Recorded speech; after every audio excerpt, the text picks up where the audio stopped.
Kembali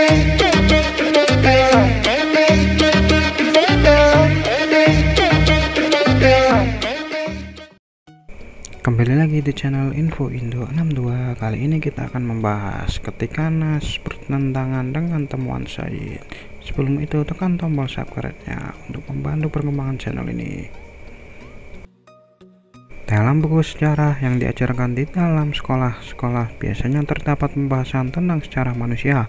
Buku tersebut pada umumnya menyebutkan kemungkinan adanya jenis makhluk yang disebut manusia purba ribuan tahun bahkan jutaan tahun silam. Beberapa sumber sejarah menggambarkan bahwa manusia purba tidak memiliki kosakata yang cukup untuk berkomunikasi, sehingga komunikasi mereka yang dilakukan dengan isyarat tubuh. Mereka juga melakukan komunikasi melalui gambar dan simbol. Jika kondisi manusia purba demikian adanya, apakah Nabi Adam alaihissalam sebagai manusia pertama di bumi, kehidupannya seperti manusia purba yang digambarkan dalam sejarah? Melalui Al-Quran, kita memperoleh informasi bahwa Nabi Adam alaihissalam sebagai manusia pertama di muka bumi sudah mampu berkomunikasi menggunakan bahasa lisan yang diajarkan oleh Allah Subhanahu wa Ta'ala. Bahkan dari keterangan Al-Quran, Nabi Adam alaihissalam sudah dibekali ilmu pengetahuan oleh Allah Subhanahu wa Ta'ala.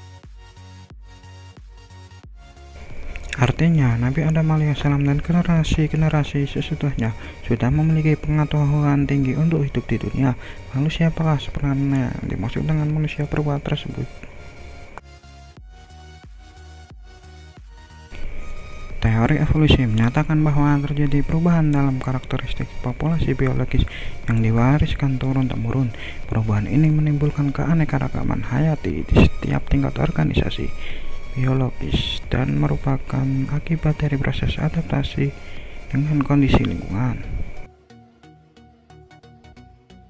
Teori evolusi menjadi salah satu landasan ilmu biologi modern. Teori ini juga melahirkan anggapan bahwa manusia berasal dari kera. Anggapan ini jelas bertentangan dengan nas yang menyatakan bahwa manusia berasal dari Nabi Adam.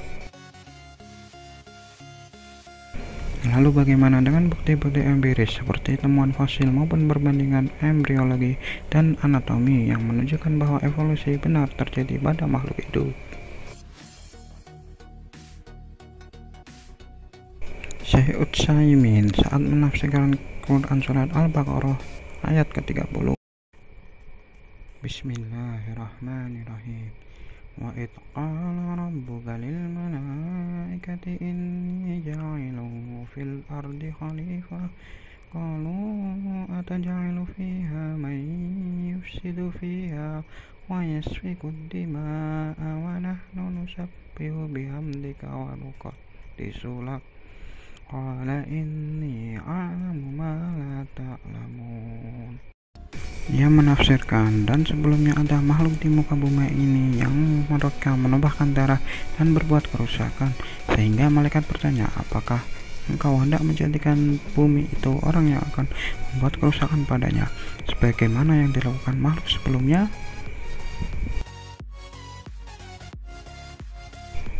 Sehingga dapat disimpulkan bahwa memang ada manusia purba di muka bumi sebelum Nabi Adam diturunkan dari surga.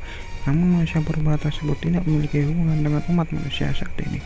Umat manusia adalah keturunan Nabi Adam dan bukan keturunan manusia purba. Karena itulah umat Islam menolak anggapan yang berakar dari teori evolusi manusia berasal dari kera. Namun terkait proses evolusi yang terjadi pada makhluk itu, hal ini tidak bertentangan dengan nas, walaupun hal ini juga tidak disebutkan dalam nas Quran dan hadis secara sahih. Terima kasih sudah menonton, jangan lupa subscribe, like, share, dan komen. Terima kasih. Wassalamualaikum warahmatullahi wabarakatuh.